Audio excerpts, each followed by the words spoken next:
Okay जी, start करते हैं फिर। तो क्या करना है, पहले डाउट तो किसी को है, कुछ पूछना है? पहले क्वेश्चन से कर लेते हैं, फिर थ्योरी करा देता हूँ। नहीं तो फिर क्या होता है, आधे घंटे थ्योरी करा के फिर क्वेश्चंस तो होते नहीं हैं। कुछ पूछना है किसी को? जो पीवाई क्यू अगर आपने ट्राई किया हो, कुछ डाउट उठ है तो बताओ, नहीं तो मैं थ्योरी आगे कंटिन्यू करूँगा।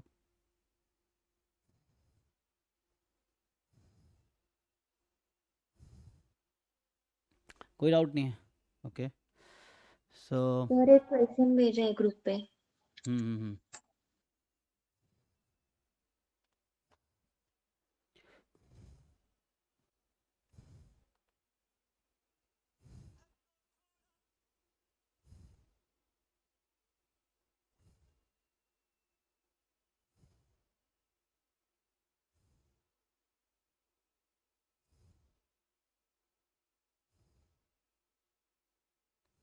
अच्छा, ये वाला पार्ट कर रहे हैं आप। ये कह रहा है consider a Markov chain with transition probability. देखो ग्रुप में क्वेश्चन है जो लोग हैं ना, तो पहले क्वेश्चन ही कर लेते हैं, फिर थ्योरी पे आएंगे। मतलब पहले आधे घंटे क्वेश्चन कर लेते हैं, अगले आधे घंटे में थ्योरी देख लेंगे आगे। तो यहाँ पे कह रहा है consider a Markov chain with transition probability matrix. तो आपको एक टीपीएम जो दे रखा है इन्होंने, ये कुछ ऐसा है, half half zero, zero half half, and 1/3 1/3 1/3। तो ये तो ट्रांजिशन प्रोबेबिलिटी मैट्रिक्स। अब कह रहा है for any two states I and J P I J N denote the N step transition probability of going from state I to J. ठीक। तो पूछ रहा है कि लिमिटिंग प्रोबेबिलिटी क्या होगी, यही पूछ रहा ना।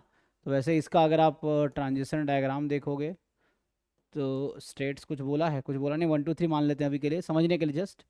तो यहाँ पे क्या रास्ता है कि, तो यहाँ से 1 का एक रास्ता है, एंड दिस प्रोबेबिलिटी इज 1/2। फिर 1 से 2 भी आप जा सकते हैं विथ प्रोबेबिलिटी 1/2। फिर 2 से आप 2 पे रहेंगे विथ प्रोबेबिलिटी 1/2, एंड 2 से 3 जा सकते हैं 1/2, एंड 3 से कहीं भी जा सकते हैं। सो 3 से आप 1 पे भी आ सकते हैं विथ प्रोबेबिलिटी 1/2, 3 से 2 पे भी जा सकते हैं प्रोबेबिलिटी 1/3, एंड 3 to 3 1/3। तो जैसे ये एक है ना, डायग्राम से समझ आएगा कैसा मार्कोव चेन है। ठीक है। तो ये मान लिया 1 2 3 स्टेट स्पेस है। तो ये आपका ट्रांजिशन डायग्राम है और ये ट्रांजिशन प्रोबेबिलिटी मैट्रिक्स है। ठीक। तो अब पूछा क्या है ऑप्शंस में, देखिए पहला ऑप्शन है limit n tends to infinity P11 n क्या होगा। तो स्टेट 1 पे लिमिटिंग प्रोबेबिलिटी क्या होगी। फिर दूसरे में वही है, तीसरा है 2 पे, 3 से 2 एन स्टेप में क्या होगा, एंड 1 से 3 एन स्टेप में। तो मेनली आपको दिक्कत कहाँ पे है, सी डी वाले में दिक्कत है ना। ओके। सो अगर आप स्टेशनरी प्रोबेबिलिटी निकालोगे तो क्या आएगी? अब निकाला था, कैसे आपने सॉल्व किया पहले ये बताओ, आप कैसे कर रहे हो? हाँ सर, P माइनस आई ट्रांसपोज इक्वेशन सॉल्व किया हम्म। तो स्टेशनरी डिस्ट्रीब्यूशन आया है 2/9, 3/9 एंड 4/9। अच्छा, मतलब ये जो pi P is equal to pi equation है, तो उसकी आप बात करें, आपने पाई इधर बुला लिया तो आई माइनस पी, ये ना। तो हाँ यहाँ से क्या आएगा? तो आप लोग क्या करते हो, तो जीरो हो गया यहाँ पे एक्चुअली। तो हमें चाहिए एक्चुअली इसका, क्या चाहिए आपके पास? ए एक्स बराबर बी का मुझे चाहिए यूनिक सॉल्यूशन। एनीवे, क्या आया, हाँ बताइए जो भी आया। 2/9, हम्म 3/9, हम्म 4/9। 4/9। ओके। तो बाकी लोग कोई जस्टिफाई कर सकता है कि इसको इससे मल्टीप्लाई करो यही आएगा। तो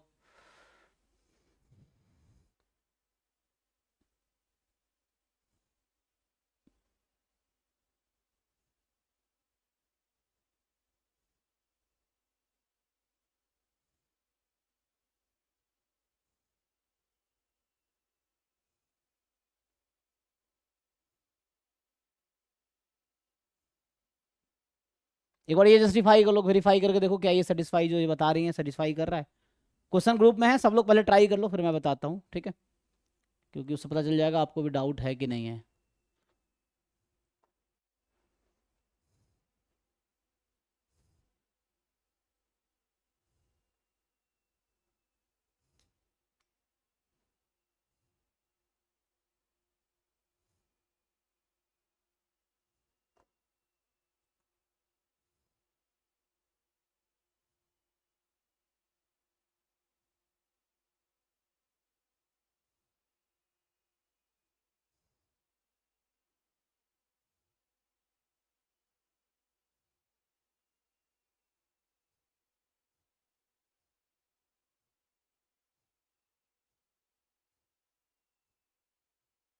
अभी पूरे प्रोसेस साइकिल तो पाई इसको 20 मल्टीप्लाई पाई 10 से मल्टीप्लाई कर दो और फिर हम कर सकते हैं।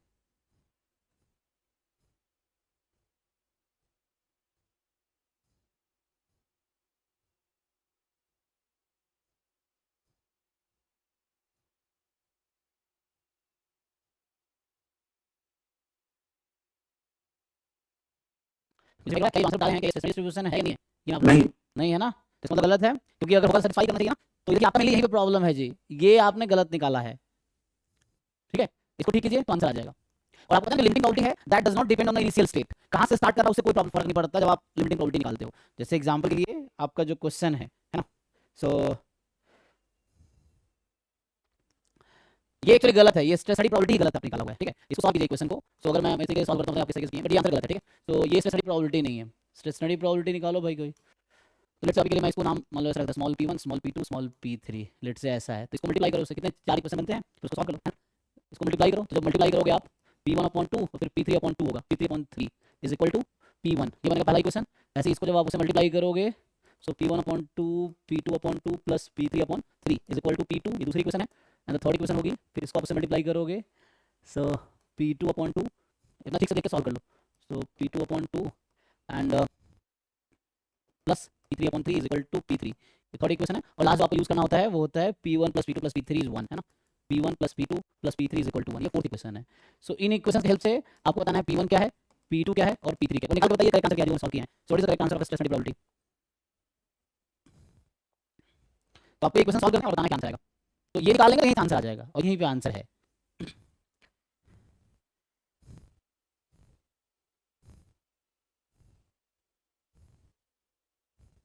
सॉल्व करना आता है कि नहीं, p1 एक साइड बुला लो, p1 p3 में रिलेशन आ जाएगा, बाकी में पुट कर दो, सिंपलीफाई कर लो, मुश्किल लग रहा है मुश्किल है नहीं। जैसे ये वाला इक्वेशन सॉल्व करना आसान है, इसको अगर मैं सॉल्व करूंगा पहले वाले को तो ये आ जाएगा, इसको तो भेज दो, सो p3/3 इज इक्वल टू बनेगा p1/2, तो क्रॉस मल्टीप्लाई चाहो तो कर दो, तो p3 को p1 के टर्म में निकाल लेते हैं, सो 3 p1/2 आ गया। ऐसे ही इस वाले को पहले सॉल्व कर लो, तो यहाँ से होगा कि p2/2 इज इक्वल टू, उधर भेज दोगे, सो 2 p3/3, p3 यहाँ निकाल रखा, पुट कर दो, सो 2/3 और ये 3/2 p1 है, तो यहाँ से आगे p1 ही आ जाएगा, राइट, ये कट जाएगा, देख लो। तो किसके कौन किसके इक्वल आया, अभी p2/2 इक्वल आया p1 के, तो यहाँ से ये समझ आया कि, तो यहाँ से एक रिलेशन ये आया हुआ है, ठीक है, दूसरा रिलेशन आएगा, क्रॉस मल्टीप्लाई कर दो, सो p2 is equal to 2p1, ठीक, तो p3 आ गया p1 के टर्म में, ये भी आ गया इसके टर्म में, p1 तो है ये, तो तुम चाहो तो यहाँ पुट कर दो, तो यहाँ से रिलेशन आ जाएगा, इसमें पुट कर दो, इसमें पुट करूंगा, सो p1 p2 की वैल्यू है 2p1, p3 की वैल्यू है 3p1/2 बराबर 1, सो इसका एलसीएम ले लो, क्या है देखो, इसका एलसीएम 2 है ना, तो ये आ जाएगा 9p1/2 इज इक्वल टू 1, तो एलसीएम लेने के बाद यही यहाँ से p1 की वैल्यू आ गई 2/9 आ गई, ये इसमें पुट करके देख सकते हो, ऑब्वियसली सैटिस्फाई करेगा, इसको यूज नहीं किया क्योंकि दोनों साइड इक्वल आ जाएगा पुट करोगे तो जस्ट इसको यूज कर लिया फोर्थ वाले को, ठीक है, तो 1 यूज किया, 3 यूज किया, 4 यूज किया, 2 में पुट करोगे ऑब्वियसली सैटिस्फाई करेगा, अगर सैटिस्फाई नहीं किया तो नो स्टेशनरी सॉल्यूशन एग्जिस्ट, ऐसा हो जाएगा।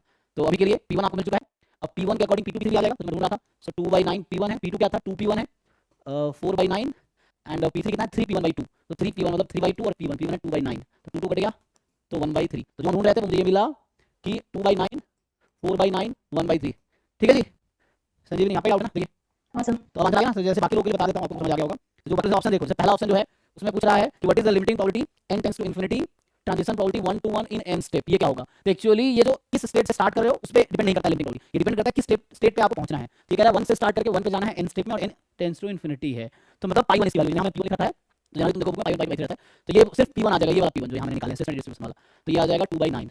जो दूसरा ऑप्शन में पूछ रखा है वहाँ वही है, बस मैं 2 से स्टार्ट किया 1 पे पहुंचना है, तो सेकंड पार्ट में भी आंसर एक्चुअली 2/9 होगा, उसमें जीरो गलत है, जो सेकंड पार्ट में आपसे पूछा है p21n, तो स्टेट 2 से स्टार्ट करके स्टेट 1 पे जा रहे हो n स्टेप में, तो limiting property does not depend on initial state, ठीक है, तो इसके अकॉर्डिंग इसका आंसर भी p1 ही होगा, जहां पहुंच रहे हो वो इंपॉर्टेंट है, तो इसका आंसर भी 2/9 ही होगा।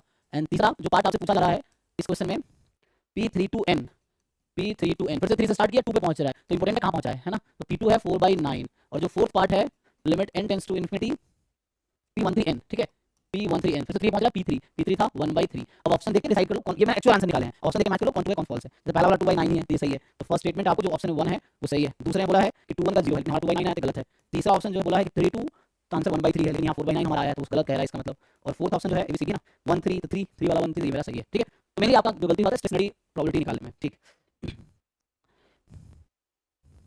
ओके जी।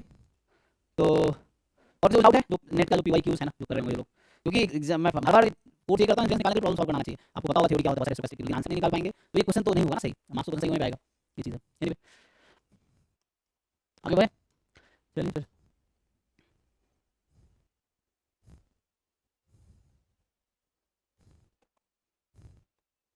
कल हम लोग ना थ्योरी स्टार्ट किए थे, ये वाला पार्ट कर रहे थे हम लोग।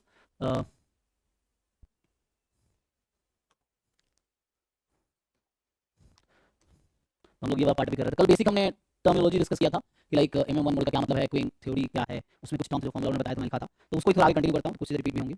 सो इसमें जो था हमने, बाकी जो बुक पढ़ना हो, एक जो रेफरेंस बुक है, बहुत सारी बुक है, आप ऑनलाइन गूगल करो तब भी मिल जाएगा। जैसे एक बुक है अगर आपको देखना हो तो ऑपरेशन रिसर्च, जैसे स्टैटिस्टिक्स आपको बुक वाली बुक फेमस है, फंडामेंटल ऑफ मैथमेटिकल स्टैटिस्टिक्स, वैसे ऑपरेशन रिसर्च के लिए बहुत फेमस बुक है। सो ये है बाई नितार।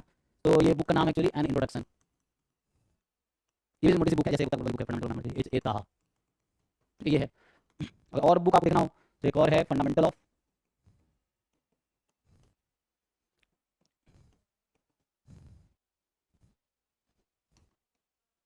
थ्योरी, और इसका जो ऑथर है तो ये 4 ऑथर्स मिलकर लिखा है, D Gross, JF Total, then JM Thomson, and जो लास्ट है, ठीक है, सो CH हैरिसन, ठीक है। तो ये मेनली इसमें क्वीन थ्योरी का है। अगर आपको अलग से इन्वेंटरी मॉडल का पढ़ना हो, इन्वेंटरी मॉडल यहाँ बहुत कम है, मतलब उसके क्वेश्चंस भी शायद आते नहीं होंगे, बट अगर आप देखना चाहो तो एक बुक जैसे है क्वांटिटेटिव टेक्निक, ये सबका PDF आप गूगल में मिल जाएगा, ठीक है। क्वांटिटेटिव, लेकिन एंट्रेंस की बुक नहीं लिखी है, बुक जनरल लिखी जाती है जस्ट फॉर द नॉलेज, कि आप पढ़ो, समझो, सीखो, और एंट्रेंस में क्वेश्चन आते हैं तो उन समझ के हिसाब से आप सॉल्व करके देखो, ये है। तो उसके प्रॉब्लम आपको अलग से करना होगा, क्योंकि यार ये बुक एंट्रेंस के लिए तो लिखी नहीं गई है। सो ये जस्ट आपके समझ के लिए क्वांटिटेटिव टेक्निक इन मैनेजमेंट, क्योंकि मैनेजमेंट में आता है। सो बाई एनडी बोरा, ठीक है। सो ये बुक आप लोग देख सकते हैं इस पार्ट के लिए, ओके।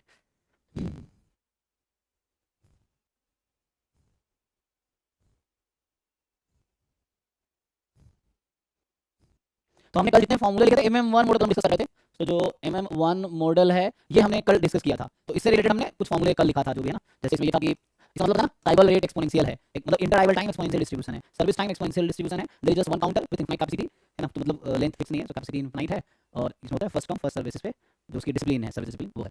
सो इसमें हमने जैसे अराइवल रेट लैम्डा लिया था, उसी थ्योरी में आगे कंटिन्यू करूंगा। तो हमने अराइवल रेट जो था वो लैम्डा था, ठीक है, और जो सर्विस रेट है, सो सर्विस रेट क्या है, एक मिनट सॉरी, तो इसमें जो हमारे पास मतलब लिया था, इसमें सर्विस रेट जो होगा ये हमने म्यू लिया था। तो मैंने क्या होता है, जैसे आपको पूछेगा कि number of customer arrived by time T, बताइए क्या आएगा।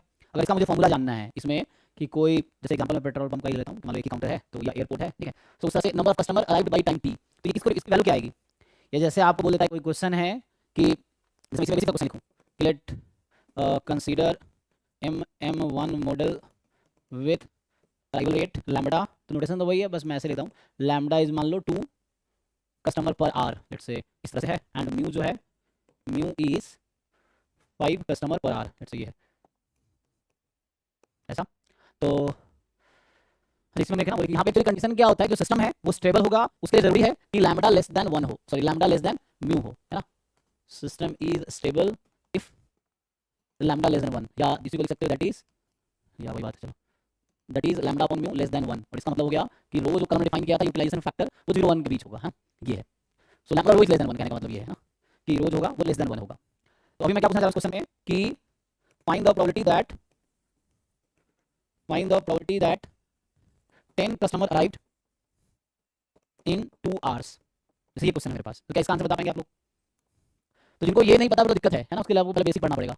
Number of customer arrive by M का मतलब बताया ना, मार्कोवियन है, तो मार्कोवियन का मतलब क्या है कि जो अराइवल प्रोसेस है पॉइसन प्रोसेस, एक्चुअली जो arrival process is Poisson process, Poisson lambda है विद रेट लैम्बडा, है ना, पॉइसन प्रोसेस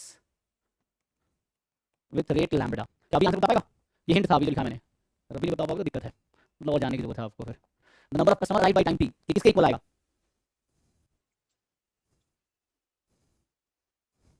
इसका नोटेशन क्या, मैं नोटेशन पूछ रहा हूँ, नंबर बता पाओगे, नोटेशन क्या है इसका, या वैल्यू बता सकते हैं आप।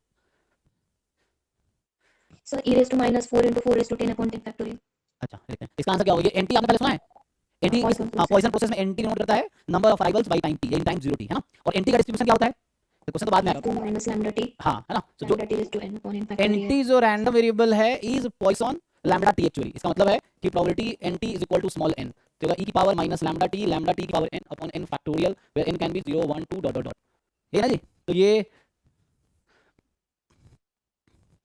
सो number of customer arrive by time T is N T, तो एनटी है ना, ये एमएम मोड का दिया है, तो पोजीशन लैम्डा रियल आंसर। इस क्वेश्चन में क्या पूछा गया था, इस क्वेश्चन में इसका पर्टिकुलर केस है, आप अगर देखो तो आपको लैम्डा बता रखा है, ठीक है। जैसे पहला पार्ट पूछा हूं कि find the probability that 10 customer arrived in 2 hours, ठीक, और इससे मैं पूछूं अगर दूसरा कि फाइंड द प्रोबेबिलिटी दैट,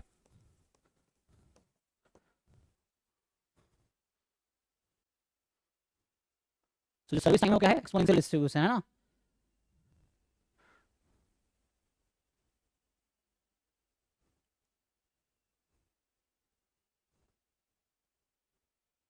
तो इसका आंसर निकालते हैं, दूसरा क्वेश्चन बनाता हूं अभी इसको रखते हैं, ठीक। तो अभी ये पहले फाइंड कर लो। सो क्या आएगा जी इसका सॉल्यूशन बता दीजिए। तो लैम्डा तो यहाँ पे 2 है, 2 कस्टमर पर आवर, और हमने पूछा है क्या क्या प्रोबेबिलिटी है कि 10 कस्टमर आएगा 2 आवर्स में। तो इसका क्या मतलब है कि यहाँ पे हमें क्या गिवन है, n2 इज इक्वल टू 10, यही गिवन है ना।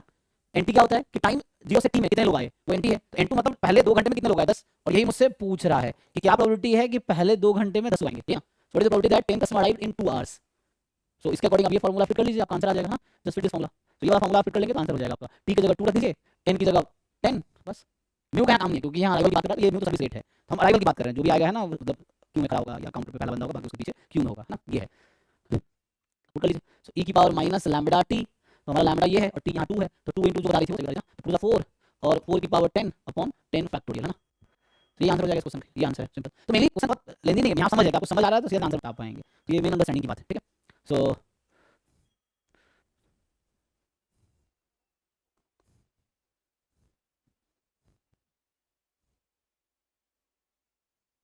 जैसे मैं अगर कुछ एक नया लाइन बनाऊं, number of customer served in time T, तो वो क्या होगा,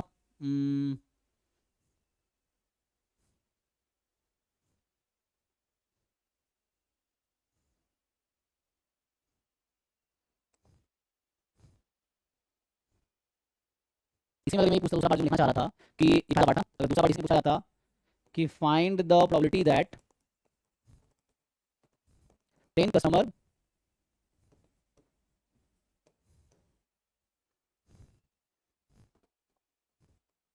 सर्व्ड इन 2 आवर्स, मतलब ये क्वेश्चन है।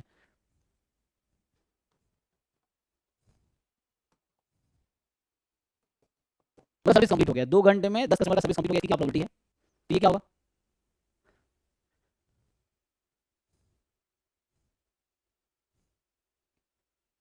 वही ट्राई करके जिन लोगों को आइडिया है पहले से।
इसका आइडिया लगा, पहले पार्ट की तरह ही तो है। अब आपको क्या समझना है, जैसे मैंने एनटी डिफाइन किया था कि number of customer arrived by time T is N T, अब मैं बोलूं कि नंबर ऑफ, चलो अगले पेज लिखता हूं मैं, ठीक है।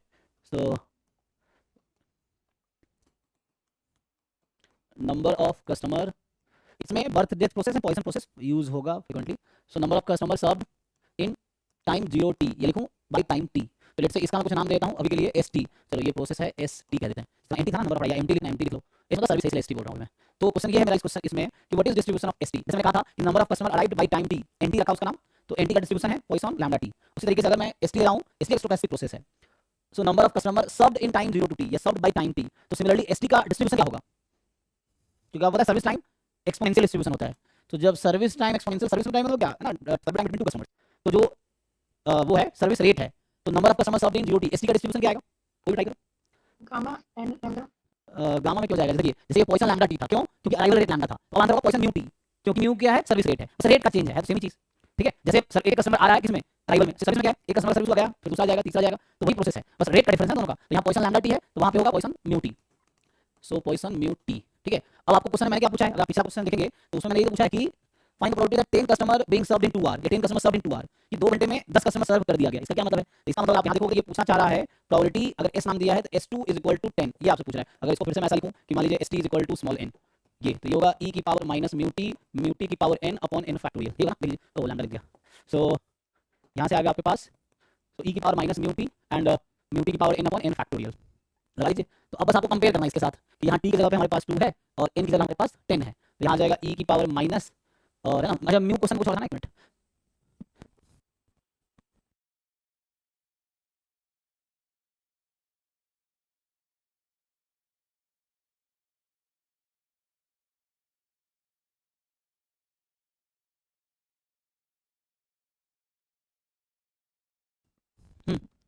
तो यहाँ पे म्यू हमारे पास क्या था, एक जो क्वेश्चन हमारा, एक तो मैं क्वेश्चन सॉल्व कर रहा हूँ पिछला पार्ट, तो यहाँ पे जो म्यू है, दिस म्यू इज, इस वाले क्वेश्चन में म्यू ने आपको 5 दे रखा है, सो म्यू इज 5, तो यहाँ से आ जाएगा जब म्यू 5 है, 5 और t यहाँ भी 2 है, पिछले वाले में यहाँ लैम्डा था, है ना, इस पार्ट में देखो यहाँ क्या था, lambda was 2 and t was also 2, है ना, तो ये वाला पार्ट यूज हुआ था, पॉइसन लैम्डा t अब यूज होगा यहाँ पे, तो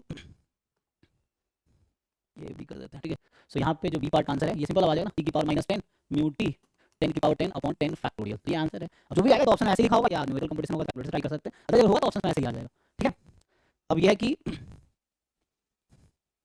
यहाँ तक ओके है, जैसे ये क्वेश्चन लिखा था मैंने, इसी में मैं पार्ट कर रहा हूँ, ये पार्ट था, ये पार्ट में था कि क्या प्रोबेबिलिटी है कि 10 कस्टमर अराइव होंगे, आएंगे 2 घंटे में, फिर दूसरा क्वेश्चन था क्या प्रोबेबिलिटी है कि 10 customer will be served in 2 hours, ठीक है। अब जैसे नेक्स्ट पूछ सकता है आपसे कि जैसे मैं सी पार्ट लिखूं कि find the probability that first customer arrived within 1 hour, मतलब ये क्वेश्चन है। और डी पार्ट है, तो ये अप्लाई पार्ट है, तो इसमें आपको अप्लाई करना है, कैसे होगा, find the probability that first customer जो होगा सर्व्ड विद इन 1 आवर, यहाँ भी दिए है, ठीक है।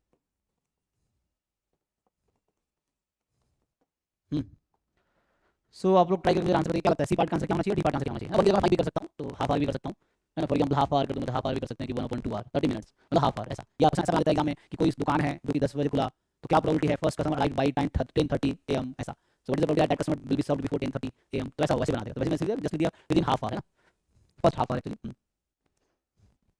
बताइए ट्राई करके लोगों को समझ आ रहा है। ये तो है ना कि जो सर्विस रेट है वो पॉइसन है, मतलब sorry arrival rate Poisson process है, डिपार्चर रेट भी पॉइसन प्रोसेस है एक्चुअली, दो कस्टमर के बीच का जो अराइवल टाइम है वो एक्सपोनेंशियल डिस्ट्रीब्यूशन है, दो कस्टमर के बीच का जो सर्विस टाइम है वो भी एक्सपोनेंशियल डिस्ट्रीब्यूशन है, तो अराइवल में एक्सपोनेंशियल रेट लैम्डा और सर्विस में, है ना, service time between two customer या departure time between two customer, तो वो जो होगा वो एक्सपोनेंशियल म्यू हो जाएगा ना, उस तरह से लगा के देखो समझ आ जाए तो।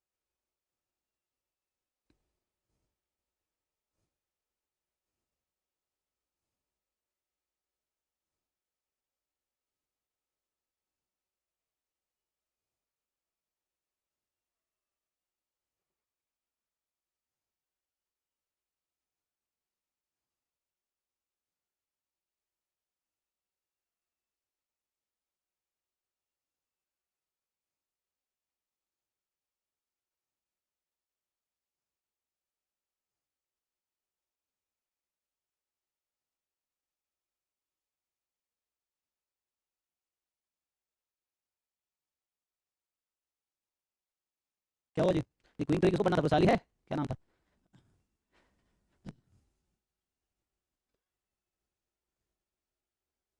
क्या सॉल्व करोगे, तो मतलब ऐसा लिखता हूँ कि let's say x1 x2 and xn, यहाँ सिंगल सर्वर है, m1 मॉडल की बात कर रहे हैं ना, सो दे आर, है ना, ये नोटेशन पता है ना, x1 का क्या मतलब हुआ कि arrival time of first customer, x2 का मतलब time between first and second customer, x3 का मतलब time between second and third customer, ये ना, एंड सो ऑन, तो ये क्या होता है, this is IIT exponential lambda होता है, ऐसे मैं यहाँ पे अगर नाम दे दूं y1 y2 y3, so y1 is like कि service time of first customer, y2 service time of second customer, y3 service time of third customer and so on, तो सर्विस टाइम मतलब क्या है ना, जैसे फर्स्ट कस्टमर का departure time, ऐसे भी कह सकते हो y1 is the departure time of first customer, departure कब आया तो सर्विस के बाद ही डिपार्चर होगा, है ना, तो डिपार्चर फर्स्ट कस्टमर, y2 है कि time between departure of first and second customer, y3 है time of departure between second and third customer, कोई चीज हो गया कि थर्ड कस्टमर का service time, y4 fourth customer का service time, and they are ID exponential mu, ये question कह रहा है, ठीक है, ये एमएम मॉडल का मतलब है, तो मैं क्वेश्चन और एक साथ ही बता रहा हूँ, ये चीज है। तो एक तो है यहाँ पे एसटी डिस्क्रीट रैंडम वेरिएबल है, और Y I continuous random variable है। ये जो एन टी है ये डिस्क्रीट रैंडम वेरिएबल है, N T is a discrete random variable Poisson distribution है, और जो एक्स आई है वो कॉन्टिन्यूस रैंडम वेरिएबल है। और उसकी वजह क्या है कि जो अराइवल है डिस्क्रीट है, first arrival second arrival third arrival discrete है, इसलिए जो हमारा नंबर ऑफ अराइवल्स है वो तो डिस्क्रीट हो जाएगा। वैसे डिपार्चर डिस्क्रीट होगा या सर्विस फर्स्ट कस्टमर का सेकंड थर्ड वैसा है, लेकिन टाइम तो कॉन्टिन्यूस प्रोसेस है ना, तो टाइम बिटवीन टू अराइवल या टाइम बिटवीन टू डिपार्चर, तो ये क्या होगा, कॉन्टिन्यूस डिस्ट्रीब्यूशन होगा, वो एक्सपोनेंशियल है। और ये नॉन लीव कंडीशन होती है, ठीक है, मतलब ये एस टी पॉइसन है इसीलिए वाई आई एक्सपोनेंशियल, और ये एक्सपोनेंशियल तो पॉइसन हो जाएगा। नहीं अपने निकाल पाएंगे, ये था। अब बताइए ये पर्टिकुलर एक क्वेश्चन कॉन्टेक्स्ट नहीं है, थ्योरी जनरल है, ठीक है, इस क्वेश्चन में आपको अप्लाई करना है। यहाँ मुझे चलिए क्या निकालना है, ये क्वेश्चन कहना क्या चाह रहा है, ये क्वेश्चन कहना चाह रहा है क्या प्रोबेबिलिटी है कि first x1 less than half, और यहाँ क्या पूछना चाह रहा है y1 लेस देन हाफ, ये तो पूछ रहा है। अब आपको पता है कि x1 जो है एक्सपोनेंशियल लैम्बडा है, रेट लैम्बडा, y1 जो है एक्सपोनेंशियल म्यू है, रेट म्यू, तो इसका आंसर क्या होगा, आप तो जानते हैं ना कि x अगर एक्सपोनेंशियल लैम्बडा है so probability x less than x क्या होता है 1 माइनस e की पावर माइनस लैम्बडा x, ठीक है सीडीएफ, तो यूज कर लीजिए। तो यहाँ से आ जाएगा 1 माइनस e की पावर माइनस लैम्बडा x, यहाँ t है लैम्बडा t, अगर यहाँ t करना चाहो तो t कर दो, यहाँ t हो जाएगा, ठीक है इस तरह से। तो यहाँ लैम्बडा है, लैम्बडा आपके क्वेश्चन में था, यहाँ लैम्बडा 2 है और टी हाफ है, 2/2 1 हो गया, यहाँ जाएगा 1 माइनस ई की पावर माइनस म्यू टी, है ना, म्यू टी और म्यू 5 था, है ना, so mu was 5 and T is half, तो ये 5/2 हो जाएगा।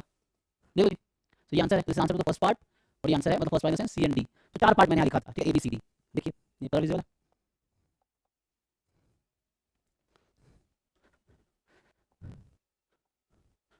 ठीक है जी। तो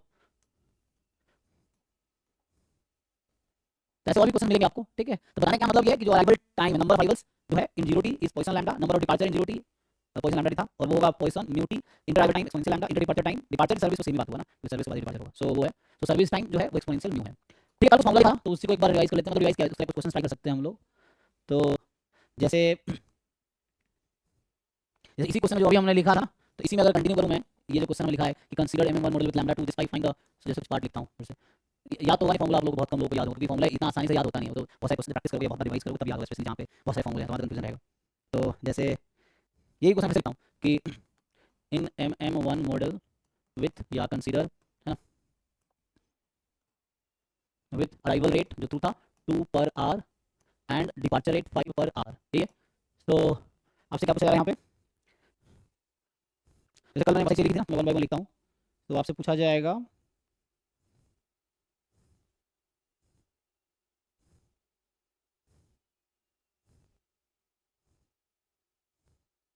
तो पहला जो पार्ट जो कल लिखाए थे वो था यूटिलाइजेशन फैक्टर, है ना, ये था रो, दूसरा जो हमने लिखाया था, या भी मैं जस्ट पूछता हूँ आप लोगों से, मैं फॉर्मूला रिजल्ट भी लिखा दूंगा यहाँ पे, ठीक है।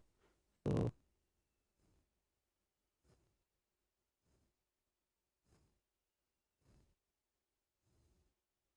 सो probability of 0 units are in the system, फिर तीसरा है probability of exactly 5 units are in the system, तीसरा पार्ट होगा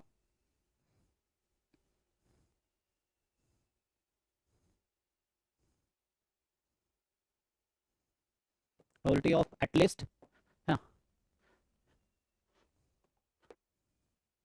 तो इसको लाइव भी कर सकते हैं, फॉर्मूला लिखा दूंगा, n units are in the system, ठीक है, तो 5 units at least 5 units are in the system, तो ये कुछ फॉर्मूला है जो आपको यूज करना होगा। फोर्थ है एक्सपेक्टेड नंबर ऑफ यूनिट्स, ये मतलब समझ सकते हैं, ठीक है ना, सो expected number of units in the Q, इसका फॉर्मूला लिखा है, लिखा था नोटेशन। एंड पांचवा भी है expected waiting time in the Q.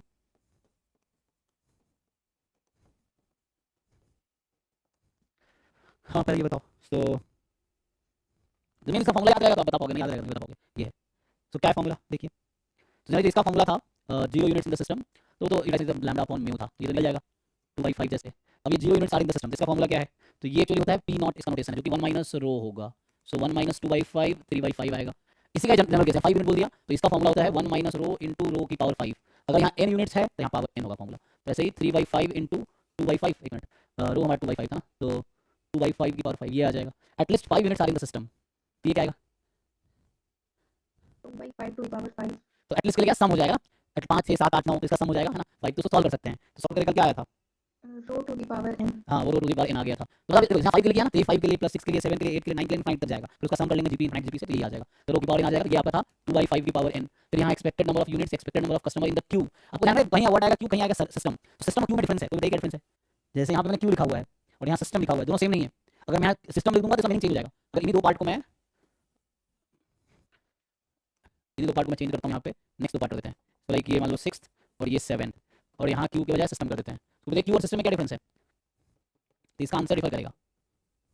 Actually क्या है ना, जैसे क्यू का मतलब जो वेटिंग है फिर उसी की बात है, जो सर्विस में उस बात नहीं करेंगे, ठीक है। और सिस्टम का मतलब waiting as well as in service, दोनों मिला के सिस्टम है। So waiting and service both all together service है। वेटिंग मतलब क्यू मतलब सिर्फ क्यू में जो है।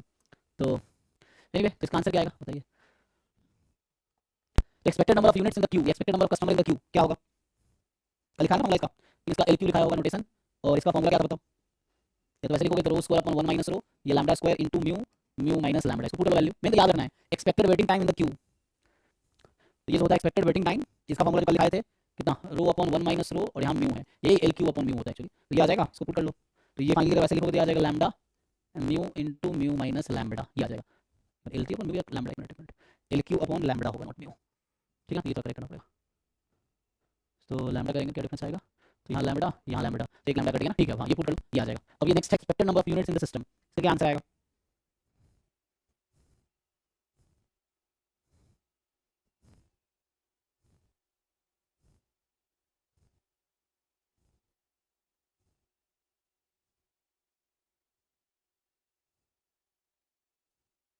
तो expected waiting time in the system, तो क्यू में कितना वेटिंग टाइम था, द क्यू ये आया था, this was lambda upon mu, mu minus lambda plus एक कस्टमर है जो कि सर्विस में है ना। क्यू में बाकी लोग हैं, एक सर्विस में है, तो उसका सर्विस रेट क्या है हमारा, म्यू है, उसका मीन कितना होगा, एवरेज है ना। सो हमें मीन चाहिए ना, एवरेज वेटिंग टाइम एक्सपेक्टेड, तो एक्सपेक्टेड सर्विस टाइम कितना है 1 अपॉन म्यू। तो ये लास्ट वाले पार्ट का आंसर, ये भी चाहिए गया, तो इसमें स्पेस इसको नीचे बुला लेता हूँ, तो आ जाएगा ना, इसको लेके आएगा। अच्छा ठीक है, इसको यहाँ लिखते हैं। तो ये हो गया 6, ये हो गया 7, ठीक है। अब इसका क्या आंसर आएगा, क्या लिखा हमने, expected number of units in the system, तो इन द क्यू ऑलरेडी निकाल चुके हैं, तो क्या था एल क्यू, तो ये +1 हो जाएगा क्योंकि 1 person is in the service, तो ये हो जाएगा। तो जो भी है उसमें +1 कर दो, ये एल क्यू +1, तो ये आया था lambda square mu into mu minus lambda +1 कर दो, ठीक है। देख लो नंबर यूनिट्स की बात करा ना, इस तरीके से आ जाएगा। और बहुत सारी क्वांटिटी है जो टाइम है नहीं, ठीक है। नेक्स्ट क्लास में कंटिन्यू करते हैं, अभी है कैसी चीज़ें, तो इन्वेंटरी मॉडल डिस्कस करेंगे फिर दिन आगे देखेंगे। तो अभी हम डिस्कस करते हैं MM1 मॉडल, जो फॉर्मूला लिखा हूँ ये सब MM1 मॉडल के लिए है, ठीक है। तो क्वेश्चन पे आते हैं, नेट का पेपर देखोगे मिलेगा आपको, क्योंकि ये सब गेट में नहीं है, ये जो टॉपिक्स है गेट में नहीं कोई और जैम में भी नहीं है, तो ये नेट में ही सब आते हैं। चलो ठीक है, तो आज तो 1 घंटे की क्लास थी, तो आज ही स्टॉप करते हैं, कल हम आगे कंटिन्यू करेंगे नेक्स्ट टाइम। थैंक यू, मिलते हैं कल।